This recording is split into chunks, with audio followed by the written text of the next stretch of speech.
So hello friends, welcome back to my channel Meenachari creations. ఈరోజు video వచ్చేసి ప్రెగ్నెన్సీలో ఉన్నప్పుడు చాలామందికి ఇది ఏ టైం నుంచి మొదలవుతూ ఉంటుందంటే 6వ నెల నుంచి. నిన్నటి వీడియోలో కామెంట్ వచ్చిందనమాట ఈ కామెంట్ అనేది. సో చాలామందికి డౌట్ ఉంటుంది, నేను కూడా చాలా కంగారు పడేదాన్ని అనమాట. సో ప్రెగ్నెన్సీలో ఉన్నప్పుడు 6వ నెల నుంచి యూరిన్ అనేది ఎక్కువగా వస్తూ ఉంటుంది. అంటే మాటికి యూరిన్ వెళ్ళి రావడము అండ్ యూరిన్ కలర్ వచ్చేసి ప్యూర్ వాటర్ లాగా ఉండి కొంచెం నొరగలాగా వస్తూ ఉంటుంది అనమాట. ఎలాంటి కలర్, కొంతమందికి ఏం వాటర్ తక్కువ తాగేటోళ్ళకి ఎల్లోయిష్గా వస్తూ ఉంటుంది, కానీ నొరగలాగా కొంచెం స్మెల్లీగా అలా వస్తూ ఉంటుంది అనమాట. సో ప్రెగ్నెన్సీలో ఉన్నప్పుడు ఈ యూరిన్కి సంబంధించింది కొన్ని ఇన్ఫెక్షన్స్ ఉంటాయి. అండ్ ప్రెగ్నెన్సీలో అసలు ఈ యూరిన్ గురించి చాలామంది డౌట్స్ అడుగుతున్నారు కాబట్టి, అండ్ మెయిన్గా ప్రెగ్నెన్సీ కన్ఫర్మ్ అయిన దగ్గర నుంచి మనలో బాడీలో చేంజెస్ అవుతూ ఉంటాయి కదా. సో ఇది ఒక మెయిన్ డౌట్ అనమాట అందరికీ కూడా. సో చాలామంది అడగలేరు, కొంతమంది అడుగుతూ ఉంటారు. సో నేను అలానే టెన్షన్ పడేదాన్ని.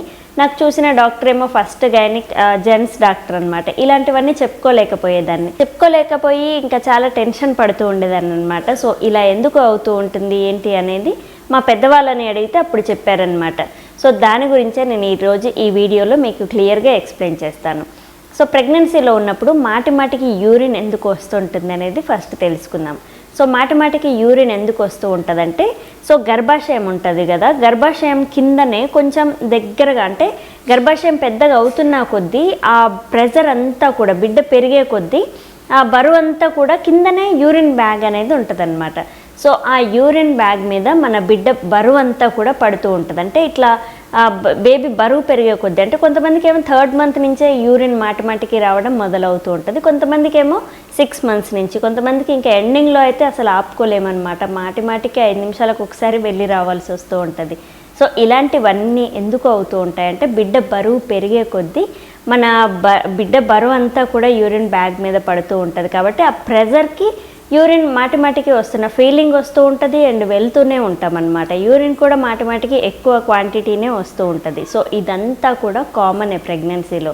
కానీ ఏ టైంలో ఇది డేంజర్గా తీసుకోవాలంటే, మీకు తెలియకుండానే ఆటోమేటిక్గా యూరిన్ అనేది వెళ్ళిపోవడం. అంటే యూరిన్ వచ్చే సిమ్టమ్ అనేది మనకి తెలియకుండా యూరిన్ ఎప్పుడైతే వెళ్తూనే, అంటే కంటిన్యూగా ఆగకుండా యూరిన్ అయితే వస్తుంటుందో అది ఉమ్మనీరు అనమాట. సో ఉమ్మనీరుకి యూరిన్కి డిఫరెన్స్ కూడా మీరు తెలుసుకోవాలి. సో ఇది మాటికి ప్రెగ్నెన్సీ కదా, యూరిన్ వస్తూనే ఉంటుందిలే అనేసి కొంతమంది ఉమ్మనీరు వస్తుంటే కూడా అదే ప్రెగ్నెన్సీలే, కామన్లే అనుకుంటూ ఉంటారు. సో ఇది కామన్ కాదు. యూరిన్ ఫీలింగ్ అనేది మీకు వచ్చి యూరిన్ వెళ్తుంటే మాత్రం కామన్. కానీ మీకు మీ అర్హత లేకుండా, అంటే మీకు ఒక సిమ్టమ్ అనేది తెలియకుండా, యూరిన్ వస్తుంది అన్న ఫీలింగ్ లేకుండా మీకు ఎప్పుడైతే యూరిన్ మాటికి వస్తుందో అండ్ కంటిన్యూగా ఆగకుండా మీకు తెలియకుండానే లీకేజ్, అంటే కొంతమందికి కూర్చొని లేవగానే కొంచెం పడిపోవడం ఇది కామన్. కానీ కంటిన్యూగా మనకి తెలియకుండా కాళ్ళ వెంట వస్తూ ఉంటుంది అనమాట, అది మాత్రం ఉమ్మనీరు అనమాట. సో దీనికి డిఫరెన్స్ అనేది మీరు ఖచ్చితంగా తెలుసుకోవాలి. సో ప్రెగ్నెన్సీలో ఉన్నప్పుడు ఈ యూరిన్ మాటికి రావడం అనేది కామన్. కానీ మీకు స్పర్శ అనేది తెలియకుండా వస్తే మాత్రం అది అబ్నార్మల్.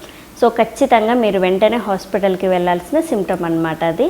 అండ్ చాలామందికి ఏంటంటే కొంచెం స్మెల్గా, కొంచెం నురగలాగా రావడం కామన్. కానీ స్మెల్ అండ్ ఇచ్చింగ్ కొంతమందికి వస్తూ ఉంటుంది. సో ఈ నురగలాగా వచ్చిందైతే ప్రెగ్నెన్సీలో హార్మోన్ చేంజెస్ అండ్ దాని తర్వాత బేబీ ఇంప్రూవ్ అవుతూ ఉంటే ఇలాంటివి అవుతూ ఉంటాయి. So common.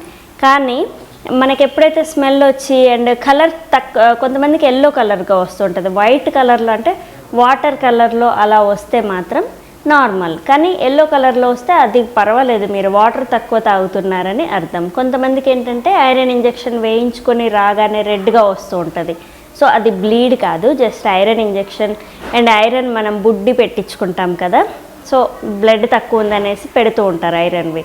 సో అవి పెట్టించుకున్న నెక్స్ట్ డే లేదంటే ఆ రోజు వరకు మాత్రం కొంచెం బ్రౌన్ కలర్లో రెడ్గా రావడం కామన్. సో దీనికి మీరు టెన్షన్ పడాల్సిన పనేం లేదు. కానీ ఎల్లోయిష్గా ఎక్కువగా వస్తూ ఉంది అండ్ క్వాంటిటీ కూడా తక్కువగా వస్తుంది, ఎక్కువ యూరిన్కి వెళ్ళట్లేమంటే మాత్రం మీ బాడీ డీహైడ్రేట్ అవుతుంది. సో వాటర్ అనేవి రోజుకి 3 లీటర్ల నుంచి 4 లీటర్ల వరకు తాగాలి. ఇది సమ్మర్, ఇంకా ఎక్కువగా తాగుతూ ఉండాలి. సో ఖచ్చితంగా ఇలా వాటర్ తాగితే మీకు యూరిన్ ప్రాబ్లం ఏది రాదు.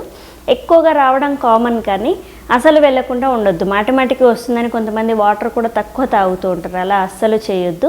సో ఖచ్చితంగా ప్రెగ్నెన్సీలో వాటర్ అనేది మ్యాండేటరీ అనమాట. మీరు ప్రెగ్నెన్సీలో 3 to 4 లీటర్స్ వాటర్ అయితే ఖచ్చితంగా తీసుకోవాలి. అండ్ దాని తర్వాత మీకు ఎల్లో కలర్గా వస్తుందంటే మీరు వాటర్ తక్కువ తాగుతున్నారని అర్థం. ఎల్లో కాకుండా మీకు ఈ ఇంజెక్షన్ వేయించుకున్న నెక్స్ట్ డే కాకుండా ఎప్పుడైతే రెడ్గా వస్తూ ఉంటుందో బ్లీడ్ అని అనుకోవాలి. మీరు లైట్గా చీలికలాగా కనిపించినా కానీ వెంటనే హాస్పిటల్కి వెళ్ళాలి. సో లేదు ఐరన్ ఇంజెక్షన్ వేసుకున్న నెక్స్ట్ డే అయితే కామన్ ఇది. అండ్ కొంతమందికి ఏంటంటే వైట్ డిశ్చార్జ్ ఇలాంటివి అవుతూ ఉంటాయి.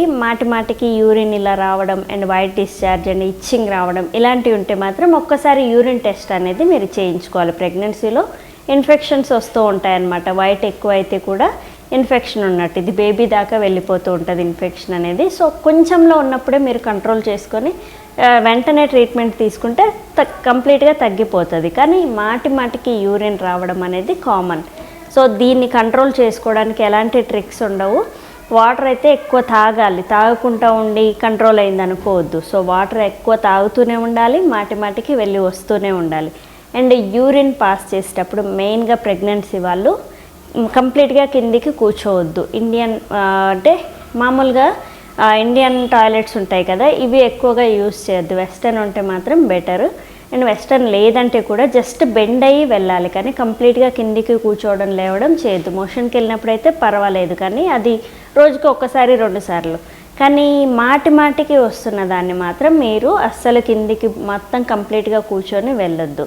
సో కొంచెం జస్ట్ బెండ్ అయ్యి ఇండియన్ వెస్టర్న్ టాయిలెట్లో ఎలా అయితే పాస్ చేస్తామో అలానే వెళ్ళాలన్నమాట. సో ఖచ్చితంగా ఈ ట్రిక్స్ అన్నీ కూడా మీరు ఇంకెవరికి చెప్పుకోలేరు కాబట్టి నేను ఇలాంటివన్నీ కూడా చాలామంది డౌట్స్ అడుగుతూ ఉన్నారు కాబట్టి నేను షేర్ చేస్తున్నాను. సో ఖచ్చితంగా ఈ డౌట్స్ అన్నీ మీరు క్లియర్ చేసుకుంటారని, అండ్ నెక్స్ట్ టైం ఇలాంటి వాటికి చిన్న వాటికి భయపడకుండా హాస్పిటల్కి వెళ్ళకుండా, అంటే ఒకసారి డాక్టర్కి కన్సల్ట్ చేయడం చాలా మంచిది, కానీ ప్రతిదీ వాళ్ళని అడిగేసరికి కొంచెం ఇబ్బందిగా ఫీల్ అవుతూ ఉంటారు, మనం కూడా అడగలేము. సో అలాంటివి నా దగ్గర అడుగుతూ ఉంటారు కాబట్టి నేను వాళ్ళ డౌట్స్ క్లియర్ చేస్తూ ఉంటాను.